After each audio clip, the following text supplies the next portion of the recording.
Parliament చరిత్రలో దేశానికి స్వాతంత్రం వచ్చిన తర్వాత మునుపెన్నడూ లేనటువంటి రీతిలో పూర్తి అప్రజాస్వామికంగా అత్యంత నియంతృత్వ ధోరణితో పార్లమెంట్లో ప్రశ్నలు అడిగినటువంటి 146 మంది ఎంపీలని అత్యంత నిర్దాక్షిణ్యంగా పార్లమెంట్ నుంచి సస్పెండ్ చేసినటువంటి ఘటన ఈ దేశ ప్రజలని దిగ్భ్రాంతులకు గురి చేయడం జరిగింది. వారు చేసినటువంటి నేరం ఏమిటి? డిసెంబర్ 13వ తారీఖున పార్లమెంట్లో ఇద్దరు అగంతకులు చొరబడి పొగబాంబులు పేల్చి భద్రతా వైఫల్యాల్ని సవాల్ చేసినటువంటి ఘటన దేశంలో అందరూ కూడా నిమిరిపోయినటువంటి పరిస్థితి. పార్లమెంటు సభ్యులు ప్రాణాలను అరచేతిలో పెట్టి బయటకు పరుగులు తీసినటువంటి పరిస్థితి.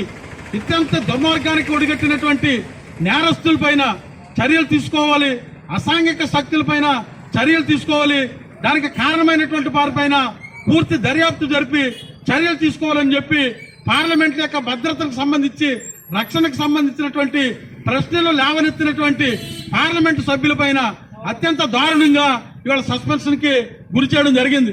వాస్తవానికి ఒక బీజేపీ ఎంపీ ఇచ్చినటువంటి పాస్ ఆధారంగా వాళ్ళు పార్లమెంట్ లో ప్రవేశించారు. నిజానికి చర్యలు తీసుకోవాల్సి వస్తే ఎవరిపైన చర్యలు తీసుకోవాలి? అట్లాంటి అసాంఘిక శక్తులు పార్లమెంట్ లో చొరబడడానికి కారణమైనటువంటి బీజేపీ ఎంపీని సస్పెండ్ చేయాలి. కానీ అట్లాంటి అగంతకులకి అవకాశం ఇచ్చినటువంటి బీజేపీ ఎంపీ పైన చర్యలు తీసుకోకుండా భద్రత పైన, భద్రత వైఫల్యాలపైన, భద్రతకు సంబంధించినటువంటి అధికార యంత్రాంగం పైన సమీక్ష చేసి లోపాలని సరిచేసుకోవాల్సినటువంటి పరిస్థితిని మానుకొని ఇవాళ ఎవరైతే భద్రత వైఫల్యాలపైన ఆందోళన చెంది ఇవాళ పార్లమెంట్ లో ప్రశ్నించి సరైనటువంటి రక్షణ పరిస్థితులు, భద్రతా వ్యవస్థని కట్టుదిట్టం చేయాలి. అగంతకులు ఇవాళ పార్లమెంట్ లోకి వచ్చి అవధులు సృష్టించడాన్ని, ఇవాళ అసాంఘికమైనటువంటి శక్తులు పార్లమెంట్ లోకి రావడాన్ని ఖండించి దానిపైన చర్చించాలని చెప్పి కోరినటువంటి ఇవాళ ఇండియా కూటమి ఎంపీల పైన 146 మంది ఈ పార్లమెంటు చరిత్రలోనే అంతమందిని సస్పెండ్ చేసినటువంటి పాపన పోలేదు. ఇవాళ నరేంద్ర మోడీ ప్రభుత్వం వచ్చిన తర్వాత పూర్తి అప్రజాస్వామిక, పూర్తి నియంతృత్వ ధోరణితో ఇవాళ పరిపాలన సాగిస్తా ఉన్నారు. దానికి ఇదే నిదర్శనం.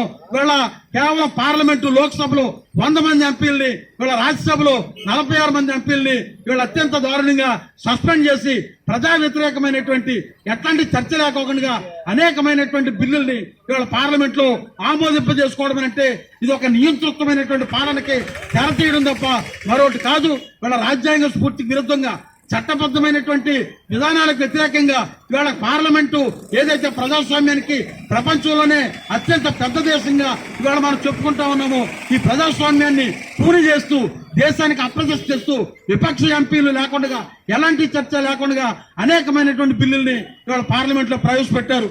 ఓ పక్క పార్లమెంట్ లో ఇవాళ ఇండియా కూటమి ఎంపీలు భద్రతా వైఫల్యాలపైన, ఇవాళ అసాంఘికమైనటువంటి శక్తులు పార్లమెంట్ లో ప్రవేశించిన దానిపైన ఇవాళ ప్రభుత్వాన్ని డిమాండ్ చేసి నిలదీసి ప్రశ్నిస్తూ ఉంటే పార్లమెంట్ జరుగుతున్న సందర్భంలో ఈ దేశ ప్రధానమంత్రి ఎవరికి జవాబుదారీ వహించాలి?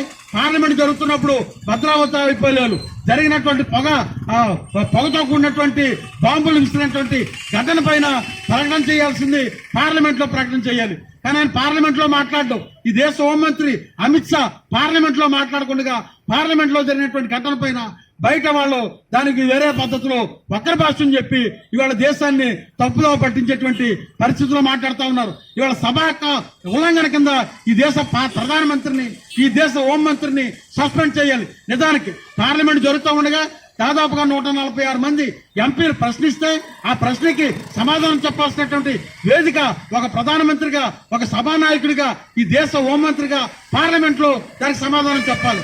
పార్లమెంట్ లో లేవనెత్తినటువంటి ప్రశ్నలకి పార్లమెంట్ లో నేరుగా సమాధానం చెప్పకుండా ఇవాళ బయట సమాధానం చెప్పడం అంటే ఇది సభా హక్కుల ఉల్లంఘన తప్ప మరొకటి కాదు. దీన్ని అత్యున్నతమైన న్యాయస్థానం ఇవాళ సభా హక్కులకు సంబంధించినటువంటి ఇవాళ పార్లమెంటు స్థాయి కమిటీ ఇవాళ సస్పెండ్ చేయాల్సింది ప్రధానమంత్రిని, మోడీ, అమిత్ షాలు తప్ప ఇవాళ విపక్ష సభ్యులు కాదు. ఇవాళ అసాంఘికమైనటువంటి కార్యకలాపాలు పాల్పడుతున్నటువంటి నిరోధించాలనేటువంటి ప్రశ్నించిన పార్లమెంటు సభ్యుల్ని సస్పెండ్ చేయడాన్ని ఇవాళ దేశవ్యాప్తంగా ఇండియా కూటమి ఇచ్చినటువంటి పిలుపులో భాగంగా ఇవాళ పెద్ద ఎత్తున ఈ నిరసన కార్యక్రమాలు నిర్వహిస్తా ఉన్నాం. రాబోయే కాలంలో ఇదే పరిస్థితి కొనసాగితే ఇవాళ దేశంలో నియంతృత్వం తప్ప మరొకటి ఉండదు. ప్రజలు గమనించాలి. ఈ నియంతృత్వంతో అప్రజాస్వామికంగా ఇవాళ పరిపాలన సాగిస్తున్నటువంటి ఇవాళ బీజేపీ ప్రభుత్వాన్ని సాగనంపేదాని కోసం ప్రజలు కూడా చైతన్యం కావాలి.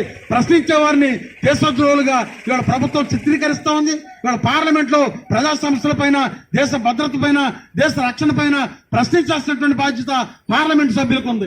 అట్లా ప్రశ్నించినటువంటి పార్లమెంట్ సభ్యుల్ని అప్రజాస్వామికంగా ఇక్కడ సస్పెండ్ చేసినటువంటి దాన్ని ప్రజలందరూ కూడా ముక్తకంఠంతో ఖండించాలని చెప్పి ఈ నియంతృత్వ ధోరణి కేంద్ర ప్రభుత్వం విడనాడాలని, రాజ్యాంగాన్ని పరిరక్షించాలి, ఈ దేశ చట్టాలని గౌరవించాలి, ఈ దేశ పార్లమెంట్ ని గౌరవించాలి.